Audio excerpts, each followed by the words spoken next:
Good morning, student. I am Gopi Kumar Srivastav, and this is my second video of chapter number 1, Not for Profit Organization of class 12. और ये हमारा class 12 का पहला chapter का second video है. Let's understand the meaning of not for profit organization, that means not trading organization. It is also known as not trading organization, आप इसको कह सकते हैं. Are those organization which are set up for not for earning profit but for rendering service to the public or member.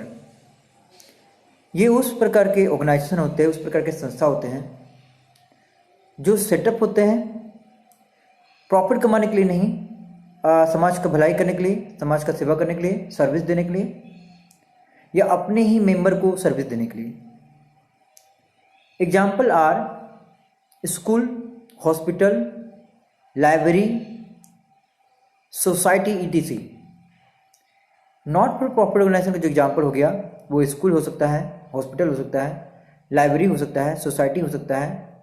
तो इस प्रकार से ये जो टेम्पल भी हो सकता है, कहीं अनाथ आश्रम भी हो गया, वृद्धा आश्रम भी हो गया, ये गवर्नमेंट के द्वारा भी चलाया जा सकता है, ये नॉट फॉर प्रॉफिट ऑर्गेनाइजेशन के द्वारा भी चलाया जा सकता है. This organisation do not prepare profit and loss account. इस तरह का जो ऑर्गेनाइजेशन होता है वो प्रॉफिट एंड लॉस अकाउंट नहीं बनाती है. यहाँ पे इनकम एक्सपेंडिचर अकाउंट बनाया जाता है. Profit and loss account financial statement में हम लोग क्लास 11 में बनाते थे, बट यहाँ पे हम लोग को इनकम एक्सपेंडिचर अकाउंट बनाना है.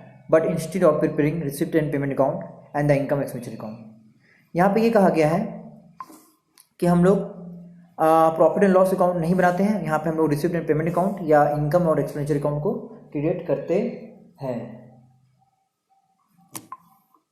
रिसिप्ट एंड पेमेंट अकाउंट के बारे में मैं बता चुका हूँ आपको कि नॉट फॉर प्रॉफिट ऑर्गेनाइजेशन जो है हमारा रिसिप्ट एंड पेमेंट अकाउंट होता है, और जिसमें हम लोग रिसिप्ट एंड पेमेंट अकाउंट के हेल्प से हम लोग इनकम एक्सपेंडिचर अकाउंट को क्रिएट करते हैं. अगला जो हमारा टॉपिक है वो रिसिप्ट एंड पेमेंट अकाउंट है, जो कि नॉट फॉर प्रॉफिट ऑर्गेनाइजेशन में ऑलरेडी बना हुआ रहता है या कभी कल आपको बनाने के लिए कहता है. रिसिप्ट एंड पेमेंट अकाउंट में जो एनपीयू है, जो नॉट फॉर प्रॉफिट ऑर्गेनाइजेशन है, वो अपनी रिसिप्ट को और पेमेंट को दिखाती है. It is summary of transaction appearing in the cash book, showing the receipt and the payment during a accounting period under the appropriate head of account.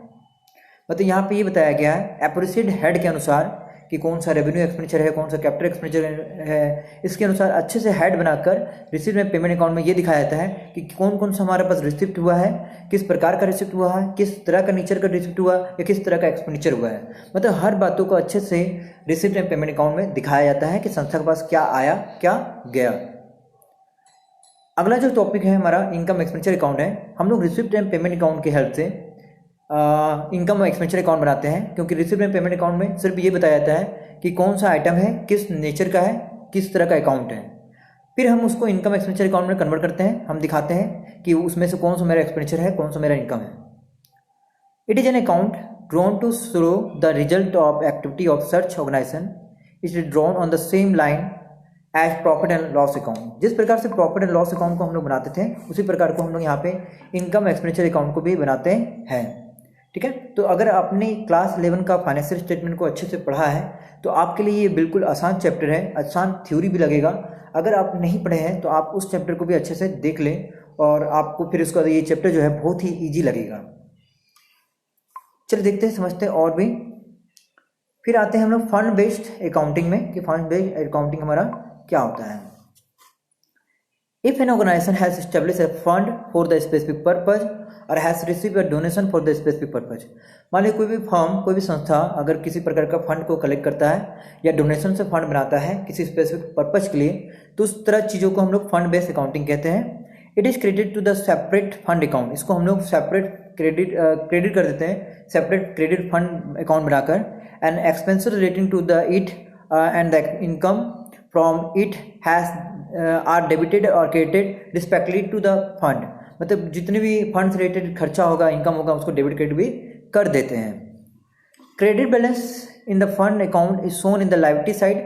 अगर कोई क्रेडिट बैलेंस है फंड अकाउंट से related, जैसे match fund है उससे related कुछ credit बातें हैं, जैसे कि आपको किसी प्रकार का क्रेडिट चीज़ें हो रहा है या इनकम हो रहा है, तो आप उसको बिल्कुल लायबिलिटी साइड में दिखाएंगे। और बिल्कुल जो डेबिट चीज़ें होगा आप उसको बिल्कुल कहाँ दिखाएंगे, एसेट साइड में दिखाएंगे। और कहाँ दिखाएंगे, है ना। तो चलिए उसके बाद हम लोग देखते हैं यहाँ पे कि हमारा खत्म हो गया है। फिर हम लोग बात करते हैं ट्रीटमेंट ऑफ स्पेशल आइटम। बहुत सारे स्पेशल आइटम होते हैं इनकम एक्सपेंडिचर अकाउंट में, उसको भी हम लोग समझते हैं। इंट्रांस फीस और एडमिशन का फीस के बारे में अगर बात करें तो अगर आप किसी संस्था से जुड़ना चाहते हैं जो एनपीओ है, जो नॉट फॉर प्रॉफिट ऑर्गेनाइजेशन है, जो प्रॉफिट के लिए काम नहीं करती हैं, तो आप क्या करेंगे, आपको एक एंट्री फीस देना पड़ेगा किसी भी संस्था को में जुड़ने के लिए। जब तक आप इस तरह का एंट्री फीस नहीं देते हैं तब तक आप वहाँ पे जुड़ नहीं सकते। इंट्रांस फीस या admission fees is a revenue receipt and therefore accounted as an income and credited to the income expenditure account. Entrance fees या एडमिशन फीस एक तरह का रिसिप्ट है और ये बिल्कुल इनकम में हम लोग इसको क्रेडिट करते हैं और इनकम एक्सपेंडिचर अकाउंट में दिखाते हैं। ठीक है। लाइफ मेंबरशिप फीस के बारे में बात किया जाए तो ये भी एक तरह का रिसिप्ट है जो नॉन रेकरिंग का है। It should be added to the capital fund in the balance sheet. आप इसको कैपिटल फंड में ऐड कर सकते हैं, बैलेंस शीट में, मतलब लायबिलिटी में दिखा सकते हैं। क्योंकि लाइफ मेंबरशिप फीस में क्या होता है कि आप इंट्रांस फीस में तो आप सिर्फ संस्था से जुड़ते हैं, एक एंट्री फीस होता है, पर लाइफ मेंबरशिप फीस में आप पूरे उस संस्था में ज़िंदगी भर के लिए जुड़ जाते हैं और आप उसको एक तरह का फीस देते हैं जो उसके लिए रिसिप्ट होता है। ये नॉन रेकरिंग नेचर का होता है, इसे सिर्फ आपको एक बार देना होता है और हमेशा के लिए फिर आप उससे जुड़ जाते हैं। फिर आता है special receipt. It is not credited to the income expenditure account but it is shown in the liability side of the balance sheet.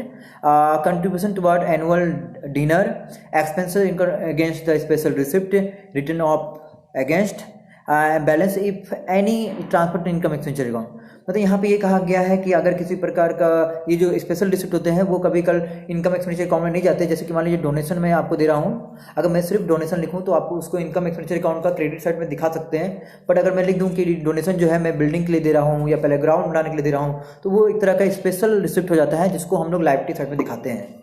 ठीक है। तो चाहे कंट्रीब्यूशन टुवर्ड एनुअल डिनर हो या expenses incurred against the special receipt हो, return off against हो, या जो भी चीज़ें हो उसको हम लोग यहाँ दिखाते हैं।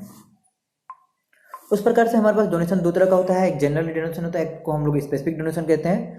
General donation are credited to the income expenditure account. बिल्कुल जनरल डोनेशन नॉर्मल डोनेशन का जैसा होता है, जैसे कि कोई संस्था को मैं डोनेशन दे रहा हूँ तो और मैं कुछ बता नहीं रहा हूँ कि मैं क्यों दे रहा हूँ, क्या दे रहा हूँ, बस एक डोनेशन दे रहा हूँ कि रख लीजिए, तो वो अपने आप उस चीज़ को रेवेन्यू मानेगा और इनकम एक्सपेंडिचर अकाउंट का क्रेडिट साइड दिखाएगा।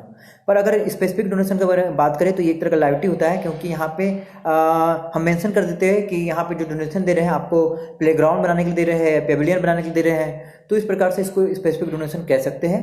अगर आपने मेरा पहला वीडियो नहीं देखा है तो आप उसे भी देख लीजिए, आपको उसमें भी मैंने डिस्कस किया है जनरल डोनेशन और स्पेसिफिक डोनेशन के बारे में, आपको और अच्छा समझ में आएगा।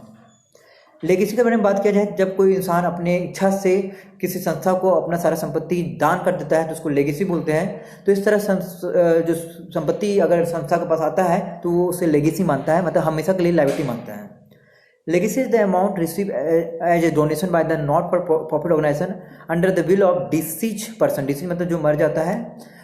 When the donor does not specify the condition for its use, it accounted as a revenue receipt and credited to income expenditure account. पर अगर जो डोनर है, मतलब जो दे रहा है या जो मरने से पहले इच्छा किया था कि हम आपको देंगे, अगर वो कुछ बताए नहीं कि ये किस लिए दे रहे हैं, तो बिल्कुल आप इसको इनकम एक्सपेंडिचर अकाउंट में रेवेन्यू मान सकते हैं, मतलब इनकम मान सकते हैं और क्रेडिट कर सकते हैं। पर अगर मेंशन कर दिया है but if condition is specified for its use, it is accounted as capital receipt and credited to the specific fund account maintained for the purpose. मतलब आप इसको स्पेसिफिक फंड में ट्रांसफर कर देंगे या आप इसको लायबिलिटी मान लेंगे और आप इसको बैलेंस शीट के लायबिलिटी साइड में दिखा देंगे। फिर सेल्स ऑफ एसेट का मतलब क्या होता है वो डिस्कस हम लोग कर लेते हैं।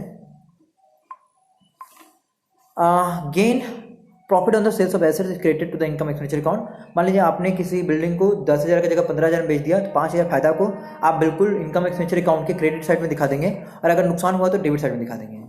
Sales of all sport material already written off is credited to income expenditure account. अगर किसी प्रकार का पुराना मटेरियल को आपने बेच दिया या किसी तरह का स्पोर्ट मटेरियल था आपने बेच दिया, तो आप उसको इनकम एक्सपेंडिचर अकाउंट के क्रेडिट साइड में दिखा सकते हैं।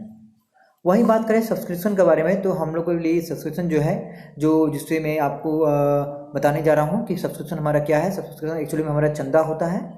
ये एक तरह का रिसिप्ट है, it is accounted as income, current year subscription is calculated as follow.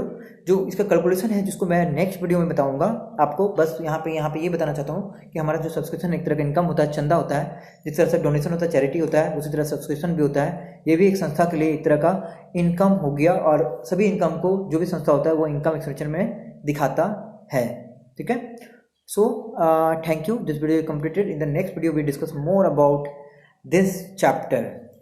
इसके हम लोग प्रैक्टिकल क्वेश्चन में भी डिस्कस करेंगे नेक्स्ट चैप्टर में, नेक्स्ट वीडियो में। ठीक है, तो ये वीडियो हमारा कंप्लीट हो गया है और आप इसे अच्छे से लिख लें, ये बहुत ही इंपॉर्टेंट नोट्स हैं। इससे पहले वाले वीडियो में मैंने ऊपर वाला चीज़ों को पढ़ा दिया था, पर जितनी भी समरी है, जितने भी कीवर्ड है, ये पूरे चैप्टर को कंप्लीट बता रहा है। तो चैप्टर के जितने भी मेन पॉइंट था वो सभी को मैंने डिस्कस कर लिया, चाहे इनकम एक्सपेंडिचर अकाउंट हो या रेवेन्यू रिसिप्ट हो, सभी चीज़ों के बारे में मैंने डिस्कस किया है।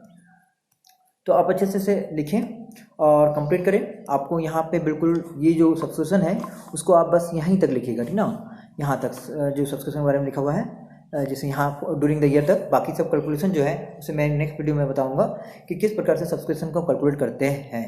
ठीक है, सो थैंक यू।